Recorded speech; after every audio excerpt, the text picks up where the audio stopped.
Hi everyone, from me, Brent Graham of Good for the Game. It's time for the Handicap Rugby Chat that matters. We're going to be looking at round 10 of the United Rugby Championships, possibly also touch on a bit of a Premiership as well. The show coming to you live at 4 o'clock on a Friday. That's to allow us time to absorb a bit of team news. Just a note, we might be back to the regular Thursday night time next week, because I think Six Nations, which starts, we will have the team news early enough for that. So just keep an eye on, I guess, on the Good for the Game forum and also on the Twitter accounts. Right, without further ado, let's introduce you to my guest, and he's back. He's wearing a Stormers shirt this week, looking very good. He's got the cap on. Is that a Stormers cap as well, Alan? No, it's just the closest cap that I could find. Excellent. Well, today I wasn't wearing my Leinster shirt, but when I saw you in your Stormers, I quickly ran out and got my Leinster shirt, because of course they're playing against each other this week, and it'll be one of the games we're going to certainly sink our teeth into. So looking forward to that. What did you make, first of all, of the final week of the Investec Champions Cup? I'd say the final week of the group action. There were some big blowouts there as expected, although I must be honest, from a betting perspective, that was a bit hit and miss for me. I had a nice win on one or two of the games, which was enough to carry me through. But the Sunday, I think it was brutal for me. Yeah, I think I need to eat some humble pie. Yeah. Last week I gave I didn't give Benetton any chance against La Rochelle, and they ended up winning quite comfortably. So sure, that was a big surprise for me. And then on the Sunday, I mean, it was tries galore. The Bordeaux game followed by the Toulouse game. I didn't see. I thought Toulouse would win easily, but I didn't see them scoring 80. And Leicester named a strong side for that game. Yeah, as strong as they could. Their strongest team. Yeah. I mean, I ended up going Bordeaux over 3.5 first tries. They scored their third try at the end of the first half, so I lost that bet, even though they obviously ran away with the second. I had Leicester small interest in the handicap, which was dead in about the 13th minute. And what was the other game? Toulon as well. Okay, Sale, that one I didn't get involved in. But there were some crazy results. I must say the Bulls were the good one for me. They absolutely dished out of hiding there against Stade Francais. So at least that was a good win. But I mean, even but just on the Bulls, I think the funny one there. I mean, they had 48 points in the 50 odd minutes, and they didn't score again. So I spoke to Raymond, who I think has been on the show before, and I said in the morning, you've got to get, the Bulls will get 50 at least. So yeah, I think he was hissing a bit that they didn't get one try in the last half an hour there. I think and also that Cusp beating Saracens was also quite a surprise in England as well. That was, in fact, that's the game I was trying to think of now. That was huge. I mean, Saracens were the biggest favourites of the weekend, 29 points, to win 30 points just before kickoff. I must say, I thought Saracens would win by 50. Cusp playing very much a reserve side and beating the English side. Anyway, enough about last week, because some bad memories surfacing, as I say, from the Sunday. Although the newsletter did really well, and by the way, there's a link to that down below. Those bets came home quite nicely, including the cricket bet. So overall, it wasn't the worst weekend for me, but certainly a Sunday to forget. But we've got Ospreys against Benetton first up. And what I'm going to do here, Alan, is just bring up I'm just bringing up the Bet Exchange page, and I'll run through the betting with you here. We've got Ospreys, obviously this game taking place tonight. There were going to be 2 Friday night games, but the other game has been moved to Sunday due to extreme weather. The Ospreys are -6.5. I've also seen -7.5 at home to Benetton. And we got a points line here, 42.5. I have checked the weather. It looks pretty grim.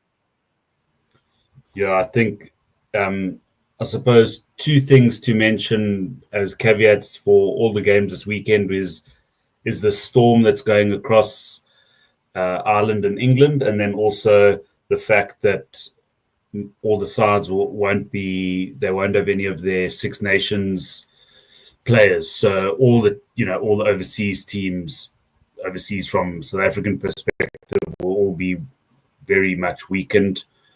Benetton are obviously one of the most affected because they've got pretty much the Italian side, so they lose a lot of guys. But in saying that, having looked at their team, they've still got some. They've got 3 RGs there who are that they've got the Loosehead, Creevy and Albanos. I think Albanos has been one of the best players in the world this year, taking the Argentinian 10 shirt. So not the complete palookas that Benetton are sending. And, they just, as I said earlier, they've just beaten La Rochelle. So confidence will be high. But, yeah, you've got to take into account that they lose all their Italians. But, I mean, the Ospreys are hardly world beaters. So, I mean, I don't know. I think the weather also could make all these games overseas quite tricky to predict, could be, as you say, pretty grim conditions to play in. So I don't know. I'm surprised on that one that, Benetton are perhaps not favoured as much there. But, that's probably not a game that I would put money on this weekend. I don't know what your thoughts are on that one.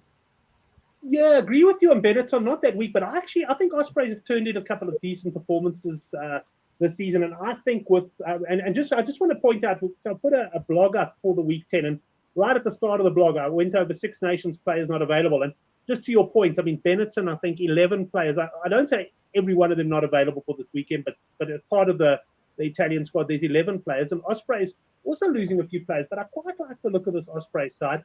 And personally, I've gone Ospreys here -6.5. I think they'll win this game fairly comfortably. Benetton excellent last week, but I'm expecting without their call it Italian stars, I'm expecting them to come down. I just want to point out one other thing before we carry on, and that is that I've also just put links to the stadium weather on all of the games that we're going to be playing. So keep an eye on those over the weekend, because yes, most of the time, I put a little summary of what it was looking like when I did this on about Wednesday. And here it just said cold but clear. But for example, today I've been on, and I see it does say there's probably going to be rain tonight. So obviously weather forecasts change, but you can keep an eye on that. It is going to be quite important. But to sum up there, Al, I actually like the -6.5 here. So I'm going with a fairly solid Friday night play. And looking to break a run, I must say, probably of about 3 Friday nights in a row where I haven't shown a profit. So it's always, I don't know what it is about Friday nights. I always walk into the trap. But I think Ospreys are going to be too strong. Points line, 42.5. Well, that's just indicative of conditions. I'll be a little bit nervous on the point line there. So I'm just sticking with a straight handicap bet on that one. Right. Yeah. Anything else to add before we move on to the next game there, which I know you're going to have lots to say? No, nothing more on the Ospreys, no. Right, well, let's move on then to Lions against the Bulls. And before I bring you in on that, let's just check up on the live comments and see.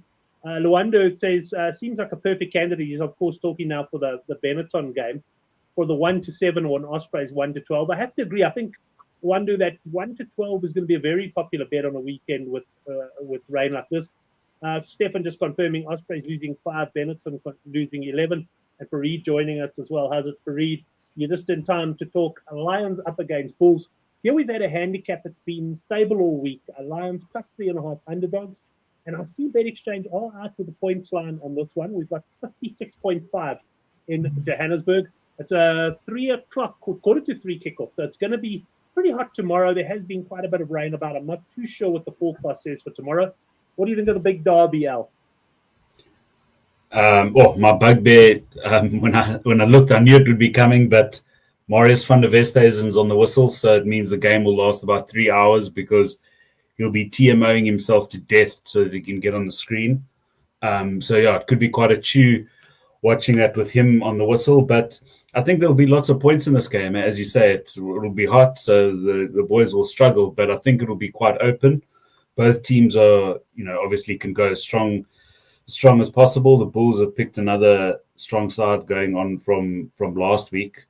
So I think the Bulls are quite rightly favourites, but this game is often quite close, and I think maybe Ellis Park could be the swing vote for the Lions to give them a bit of hope. I'm not sure, I haven't seen any ticket updates or anything, but I would think there'd be quite a lot of people going to this one, with it being a Yuckskate derby, even though Ellis Park is notoriously empty quite often. But this game normally has quite a lot of people. Yeah, it should be a decent crowd for this one. I guess one of the things is I think it's competing as well with the cricket. I think the Joburg Super Kings are also home. Or is it? No, maybe not. I might be wrong on that one. I know in some of the games that they've been competing with each other. I might be mixing it up. In fact, I'm thinking of actually next week Saturday. I know there's definitely one on there. But Reed reckons the Bulls will win comfortably. I must admit this one I haven't formed too big an opinion yet. I think the points down at 56.5 probably about right. But I was initially leaning to Lions early in the week, but looking at the teams, I do find myself thinking that the Bulls could get it. In terms of importance of the game, and well, it's really important for both sides. The Lions, I think, down on 12th on the log, but they've got a couple of games in hand and could pretty much jump into the top 8 to win here. Whereas the Bulls are sitting in 4th and also got a couple of games in hand over the teams above them. So a very important game. I think possibly the Bulls are going to be a little bit too strong here. And I'm more than likely leaning towards the minus.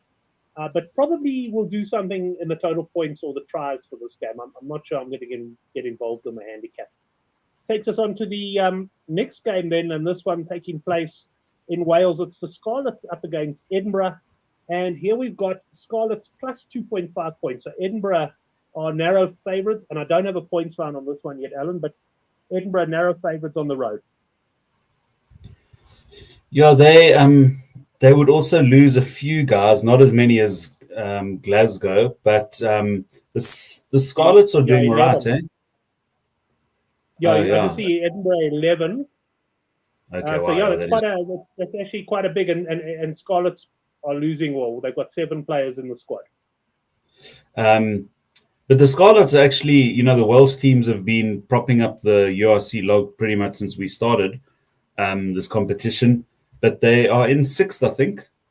So they're having a decent start. And at home, again, I think weather could be a big factor in certainly the points line and in preventing it being a blowout on either side. Excuse me. This isn't a game that I will be getting involved in, to be honest. But yeah, I think as the odds reflect, I think it could be quite a tight game. When you take into account the players they've lost as well as the weather. Yeah, I just want to look at something there because this is quite strange. I'm on BetExchange's site. I see that Scarlets are 8 to 10, which means they're favourites for the game. But yet the handicap here is showing them at plus 2.5. So I just quickly want to look at PokerBet. Okay, they don't have the handicap. They've got this as a choice game. Just quickly look at World Sports Betting. What was I on here? I was on the cricket. By the way, absolutely loving the Betway. Although, as my son was saying, we haven't been getting the runs and the sixes that we might expect. I just want to keep my computer all over the place as usual. Anyway, I'll have a check on that now. But that betting on BetExchange doesn't make a hell of a lot of sense to me. Scarlet plus 2.5, but yet favourites on the book. So either way you look at it, though, it's going to be a close game. Probably not one I'm going to get too involved with, although I am looking at Scarlets. So it would probably be Scarlets on the board or Scarlets minus 2.5. We haven't got a points line for that one yet. But that takes us to the big game, Alan, from our point of view as well, given the tops that we're wearing there. And that is, of course, Leinster up against the Stormers. And I'll just bring that one up here. So I've got the bookmark. Leinster against the Stormers.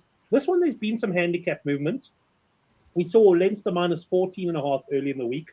I did identify in the forum and the blog that would probably move because Leinster are missing, I think it's 23 players. Let's just go back here. I think, Leinster with 21 players or so, and there's a couple of development players also that they've taken across. I think it's a total of 23 players that Leinster have got not available. Stormers, you saw last week on the bench for the Stormers, who, by the way, played pretty well, I thought, in France last week. They did lose the game, but they weren't too bad. You saw the likes of Le Bach and that sitting there. So you knew they were going to play this week, the fact that they travelled over. And we've got a line here of minus 10.5. Leinster favourite with what is essentially I'm going to call it a B team, but they've got a few, they've also got a few players returning from injury, and that they got the likes of R.G. Snyman and Geordie Barrett. So not a bad side, and they're 10.5 point favourites against your team.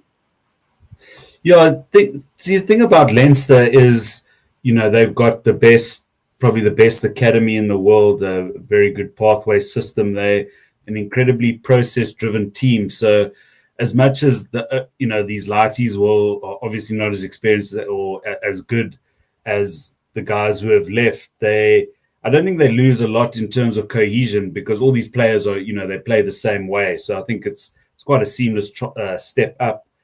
As you say, I mean, they've still got that Slimani at tight head. Snyman will be starting. Barrett there as well. James Lowe's making his first start since October, I think it is. So, there's some sprinkling of proper talent in this Leinster side, sadly for me. But the Stormers they were always targeting this one, knowing that Leinster's Irish contingent would not be playing. And, you spoke earlier about a couple wins and what that can do to you in the log here. And the Stormers having played a game less, if they get a win here and then keep up their good form against the South African sides when they play the Bulls in their makeup game in 2 weeks, then suddenly they, from being nowhere, they like in the top 4. So I think this is a very good test for the Stormers side, being as strong as they can go. And, I don't think they should make any excuses. They should go for this. They've targeted this game, and now they need to put in a performance. The one I see that Italian ref he hasn't been able to get there because of the storm. So there's an Irish ref that's taken his place, which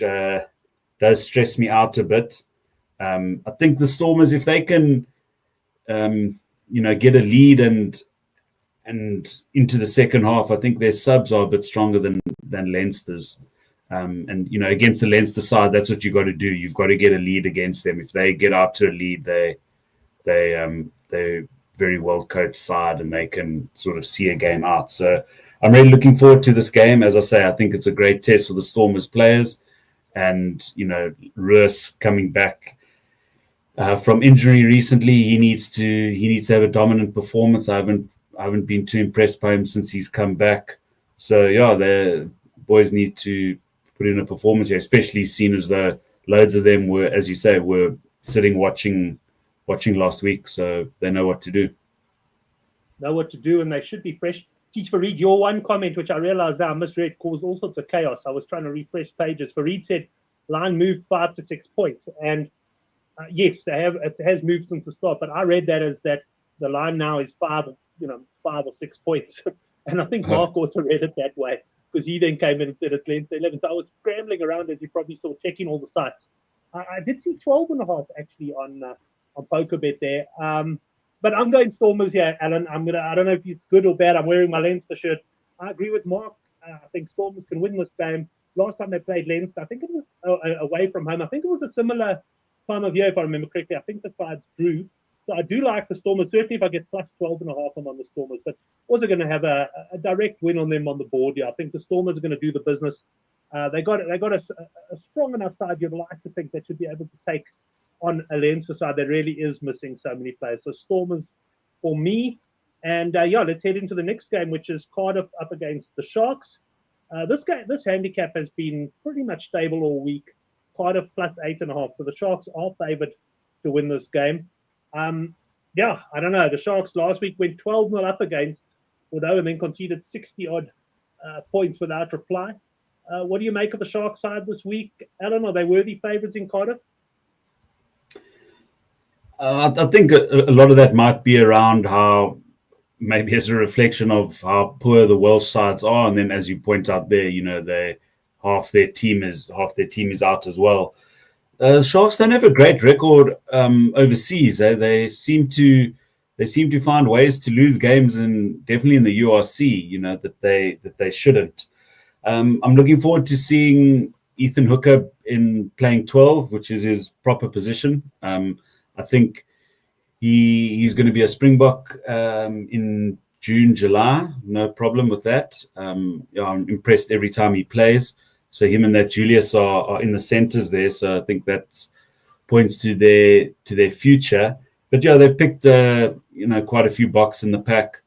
I think they are worthy favourites. Again, another bugbear ref is Mark Adamson's reffing this one. So that always makes it interesting. But yeah, I think they are worthy favourites, and they would really expect to win this.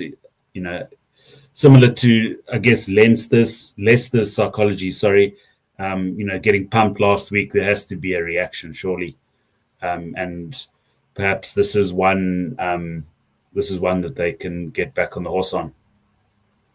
Yeah, certainly. Just funny enough, you're talking about the Sharks' record not being great overseas. I was looking at this game when I was looking at the preview. I think Cardiff and the Sharks have met 3 times, and Cardiff have won all 3. And funny enough, I think only one of those at home. They've actually beaten the Sharks in Durban a couple of times as well. So a bit of a dangerous opponent, but I think the fact that their Six Nations players aren't there, I'm willing to go along with you guys here, and I think the Sharks can get the job done. That takes us on to a game which I'm sure you and I won't be spending too much time on, given some of the other action this weekend. But Dragons up against Munster. I can tell you here, Dragons plus 11.5. Let me just quickly check. I'll check back in the blog because I gave the initial prices, but I'm pretty sure this line has moved in Munster's direction. It was plus 7.5 early. I can tell you Six Nations wise, Munster missing 5. You would think they would be missing more, but they're only missing 5, and the Dragons missing 3. So 2 of the sides that are slightly less impacted by the Six Nations. Yeah, I mean, I think the Dragons are woeful. I think whoever plays them should be licking their lips. I think even if Munster do have a few out, they should cover this comfortably. Again, sound like a stuck record, but the weather might mitigate against them putting lots of points on. But yeah, what is the points line there? 11.5. Handicap, 11.5 Munster favourites. Well, no, yeah, the handicap. Sorry. I mean, I think Munster could cover that quite easily. Okay, yeah, I must say leaning that way as well. Just quickly have a look if the weather comes up quickly. I'll see what the weather is doing. Saturday, later on here, we got fairly high humidity levels around about the 80% mark. It looks like a fairly cool, certainly cold, and quite strong winds there. I see blowing there. So just have a careful look. We haven't got any points lines here on that, but find myself leaning towards Munster. I think the money here, or the bookmaker's judgment of this handicap, is spot on with things moving in Munster's direction there. That takes us now to 2 games on Sunday. So this is the game, Glasgow against Connacht, that was due to take place on Friday night, but because of the big storms and poor weather, it's been moved to Sunday. We've got Glasgow here, minus 5.5 points against Connacht. I'll quickly take you back to the Six Nations table, let's call it. Connacht 7 players missing, and Glasgow 16 players missing.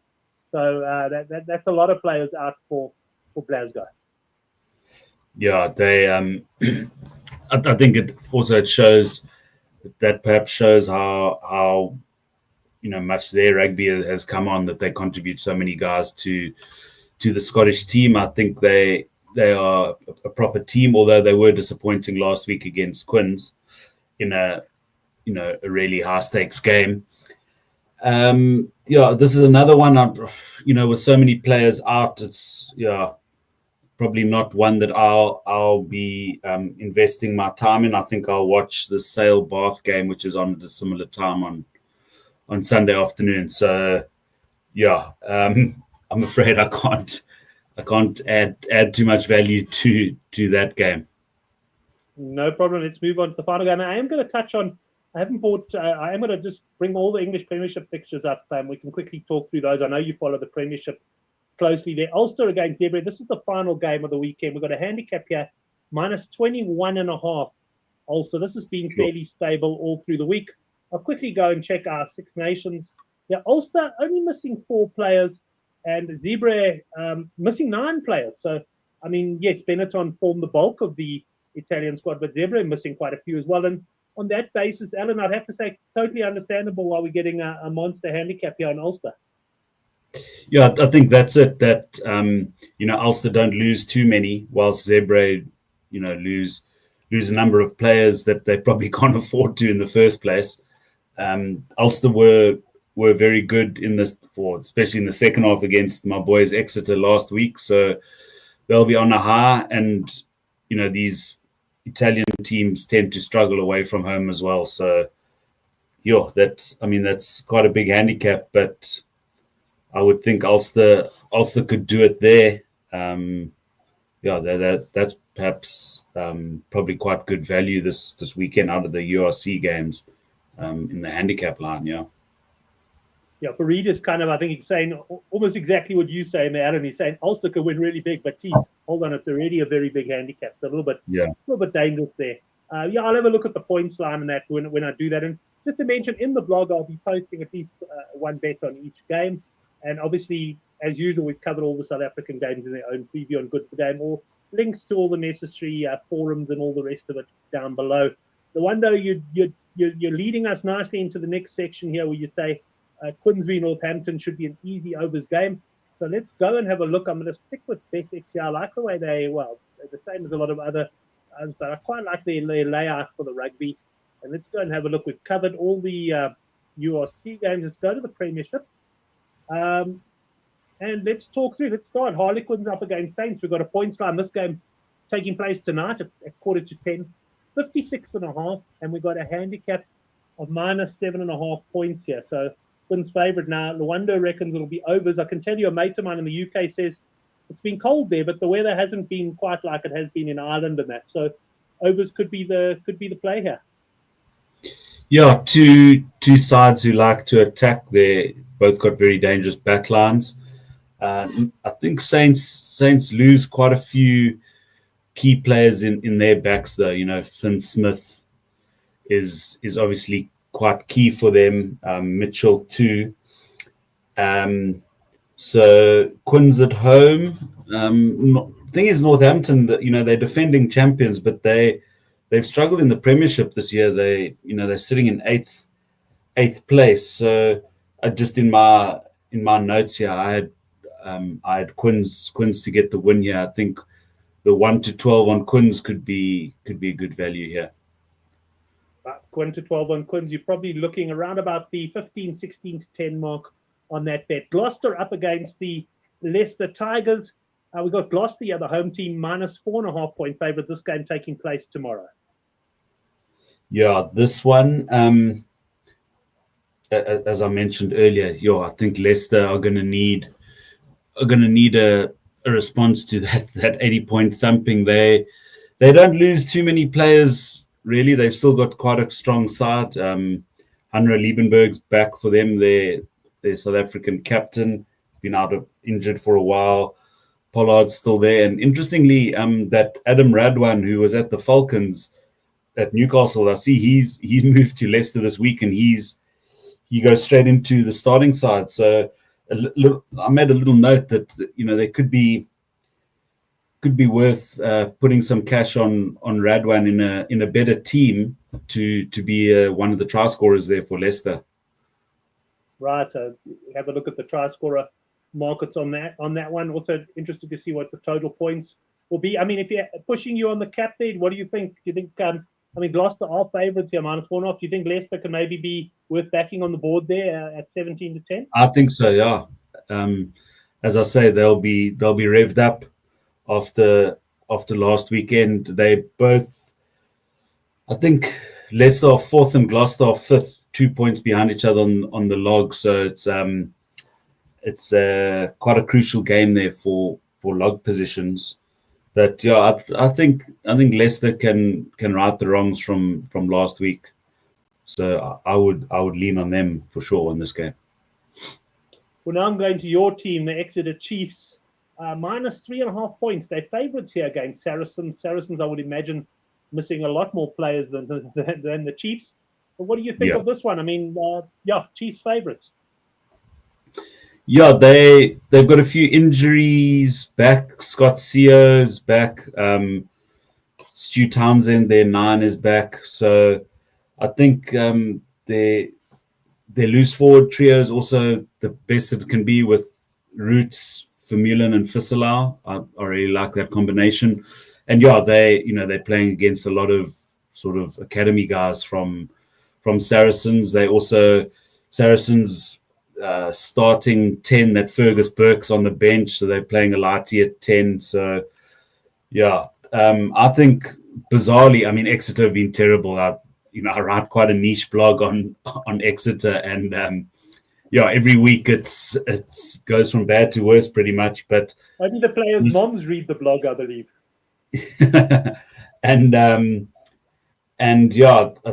guys speaking on a podcast I listened to around that say it would be just like them to win this game. These two sides don't like each other.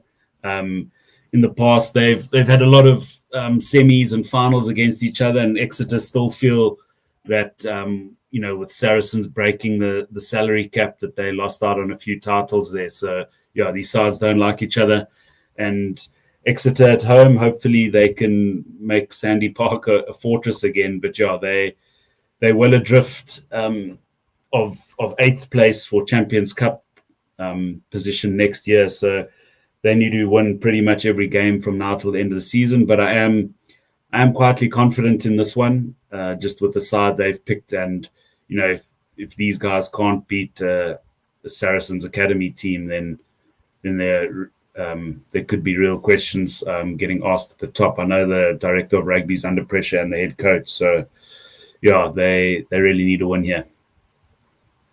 Right, I want to ask you, first of all, I know you touched on the salary cap, and you and I have spoken about it. We're actually going to do a video on the salary cap, because I think it'll be quite an interesting one so people understand the different parameters that teams are playing in. But I want to talk quickly about, and I don't know if you'll know the answer to this one, but international players, like we spoke about, Benetton, for argument's sake, in the URC had 3 Argentinian players. In the Premiership, is there a limit to how many non-English players you can have in the squad? And in a starting 15, for that matter. And the reason I say is because, yes, I mean, you get players who don't play, who play for Australia or whatever, or just aren't English qualified. They can obviously use. Are there limits there? Do they have to have a certain number of English players in the team, or is it not the case? I'll speak under correction. I don't think there's a limit. I think the limit on them is really their cap. It was 6.4. It was 6.4 million pounds as they went into COVID. Then because of COVID, it went down to 5 million. And it's been there for a few seasons, but it does go back up to 6.4 next season. So that's quite a big jump. And then their one marquee player is excluded. So like Bath as an example, their marquee is Finn Russell. So he'll be on a lot of cash, and then he doesn't count towards their cap. But even that amount, that 5 million pounds is nothing when you compare it. I mean, it's 1/10 of what the French clubs spend. Yes, no, I'm looking forward to getting into that with you. I must say your talk on Exeter has convinced both Farid and 2M Systems to back Exeter there, Alan. So absolutely no pressure. And guys, if Exeter do fail to win the game, you can just contact me on Twitter. I'll give you Alan's home address if you want to go and pay him. and my cell phone number, no problem. Discuss the Exeter performance in more detail. Right, Sale up against Bath. We've got Sale here. I'm just looking. What am I missing on Bet Exchange's website here? Okay, so 18 to 10 Sale. Okay, they're +4 now. Fair enough. I feel like I'm losing my mind on some of these. Sale 18 to 10 to win at home. Bath are 5 to 10 favourites. We've got a handicap here, +4.5 the home team. What do you make of this one, Alan? Yeah, interestingly, Bath actually don't. Well, I don't know if this is interesting, but they don't really lose. They don't lose much in the pack. They only lose Ted Hill. So their pack is still, really strong. Like guys like a Charlie Yules, he's an England international. He's just not in the mix at the moment. Thomas du Toit, one of the best rugby players, pound for pound, in the world at the moment. Been an incredible signing for Bath. He's starting. So, I think that ground is quite tricky for away teams, that Sale ground. They tend to play well at home. They had a good win against Toulon last week, although Toulon had nothing to play for. But, I think I do, in my notes here, I have got Bath as the favourites here, just because I don't think they lose that much in the pack, which is really their strength, as is Sales. They've got loads of South Africans, but they've also got some cuck South Africans. They're 2 locks. I mean, Hiron Andrews and Ernst van Rijn, I mean, those oaks are... it's good that we don't have to see them too much on our fields anymore. So, I think Bath will smash them up front. And, yeah, I think that handicap line there. Yeah, I think Bath. Yeah, I think Bath could be my best bet. Perhaps Exeter this weekend, but a close second would be Bath. But on the off chance that either Ackerman or Van Rijn are watching the show, guys, you can also get his home address from me if you want to pop a visit and discuss anytime. Anytime, it's confidence for you. Bristol Bears, final game of the week. Did I see somewhere that they're not missing many players to the English side? I think I saw someone comment like that in the live chat. They're up against the Newcastle Falcons, and we got the biggest handicap of the weekend that we've discussed so far, minus 24.5 the Bristol Bears at home. Jeepers, yeah. I mean that speaks for itself. I think that is a huge points line. Handicap, sorry. Sure. Yeah, I think that does talk to Newcastle's struggles, both in the Challenge Cup and in the Premiership, and Bristol actually doing really well in the Prem. I'm just trying to think how many guys they would lose. They would lose Genge. But yeah, I mean, another South African who's doing really well in the Premiership, that Bernard Janse van Rensburg, the guy with the mullet, he'll be available. And in a game like this, he often does really good things against weak opposition. So potential there for this to be a big Bristol win. But yeah, when it's the handicap's 24.5, it makes it hard to go in with lots of confidence there. Fareed reckons Bristol can win this comfortably. I hear what you're saying there on that big handicap. It's hard to bring that, but yeah, if Bristol play to their ability and the Falcons are as poor as we expect them to be, we might find Bristol already beat the handicap even by half time. Sometimes you find on these games, and that brings us to the end. What I'm going to do, Alan, I'm going to ask you just of the games we've spoken about, if you've got any sort of, call it best bet fancies, anything you're really looking out for on the weekend.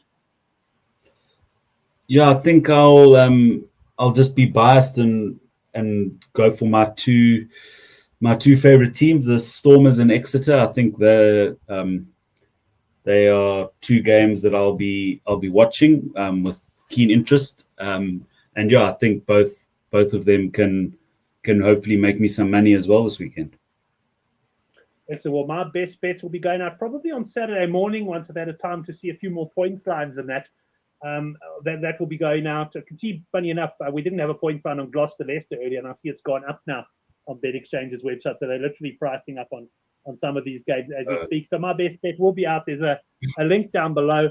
Let's just see if anybody's popping up with anything here in the live chat. 2M Systems is wrapping us up on their previous game, saying Newcastle will score maximum 14 points. They always do this. And yeah, we should be in for a good week. Anything else sporting-wise catch your fancy there, Alan? No, again, just the busy weekend of rugby watching, and hopefully topping up the bank account a bit as well. Excellent. And just to mention, obviously the Good for the Game forum will be going with all different sports, but we did a couple of video previews for the World Sports Betting Net, which takes place tomorrow. Certainly one of the big 3 race meetings that I love betting on. We've got a preview on the race itself. And we've also got a bet for every race on the card, including Chris Sturdy tipping us a 60-1 shot each way in the 10th race. So you don't want to miss that one. He's also got an article up on the site. And I'm looking forward to sitting on the couch, watching a bit of horse racing and watching a bit of rugby tomorrow. Right, guys, thanks very much to all the boys in the chat. Good to see Mark surviving till the end of all the shows these days. And before we knock off, I see a new name coming through there. Jack Bears, all the way from Australia, watching this. So what is it now? Australia must be getting to around midnight, early hours of the morning, I suppose, depending where you are in Australia. So great to have you on the show there, Jack Bears. Thanks all to the guys in the live chat, and thanks Alan. And yeah, we'll see you guys next week. Keep an eye out for the time. We're going to have a look. I'm not even sure what other rugby we've got besides Six Nations next week, but we'll make a decision on the time. And I did forget, and I missed one thing, and I was looking for it now, so I'm going to bring it up. Johan Esterhuizen's treble. I somehow missed that comment. He did make it earlier. Stormers plus 12.5. Alan gives that a nod. Munster minus 11.5. I think he gives that a gentle nod as well. And Scarlets to win at 11-2. Now he's smiling. He likes that treble. Yeah, And I that's think it's a that's good one. proper. Yeah, that's proper. I'm going to screenshot Yeah, that so- actually. And Mark, let's get. Oh, we got a few final comments coming here. Mark is saying Leinster have a secret weapon, the referee, because the other one, of course, couldn't make it. Jacques says they've got Jacques, and then Dave coming in and saying there's rugby sevens in Australia. I just haven't got into the sevens over the last year or two. For me, it's lost me a bit, but I know a lot of guys punt the sevens. It's very quick and volatile. And yeah, Dave, enjoy the sevens as well. I certainly have been enjoying the Australian Open tennis. Thanks, everyone. Let's call it quits. Enjoy the weekend, and we'll see you next week for the Handicap Rugby Chat That Matters.